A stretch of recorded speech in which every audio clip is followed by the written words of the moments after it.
അത്ഭുതങ്ങൾ തീർന്നിട്ടില്ല, അടയാളങ്ങൾ തീർന്നിട്ടില്ല കാലത്തിൽ ഈ ലോകത്തിൽ. എൻ്റെ പേര് ഗീത മരിയ. ഞാൻ കഞ്ചിക്കോട് ഹോളി ഫാമിലി ചർച്ച് ഇടവക അംഗമാണ്. ഞങ്ങളൊരു ഭവന നിർമ്മാണത്തിന് വേണ്ടി വർഷങ്ങളായി പരിശ്രമിച്ചുകൊണ്ടിരിക്കുകയായിരുന്നു.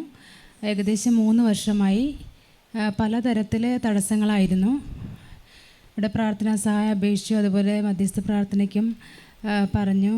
ഒരുപാട് ബുദ്ധിമുട്ടിയാണെങ്കിലും തറ കെട്ടിയിട്ടു, പിന്നെ ഞങ്ങൾ പണിയാനായിട്ട് സാധിക്കുന്നില്ല. വളരെയധികം ബുദ്ധിമുട്ട് അനുഭവിച്ച കുടുംബമാണ്. അത്ഭുതകരമായി ഈശോ ഇടപെട്ടു. കൃത്യസമയത്ത് തന്നെ ഞങ്ങൾ പറഞ്ഞ ഡേറ്റിന് തന്നെ ഞങ്ങൾക്ക് വീട് വെഞ്ചരിക്കാനും അതുപോലെ താമസം ആരംഭിക്കാനും സാധിച്ചു. രണ്ടാമത്തെ സാക്ഷ്യം, എൻ്റെ ജീവിത പങ്കാളിക്ക് ഒരു മാസം മുൻപ് പെട്ടെന്ന് ഒരു ഇടത് കാലിൽ സെല്ലിലിറ്റീസ് പോലത്തെ ഒരു രോഗം പിടിപെട്ടു.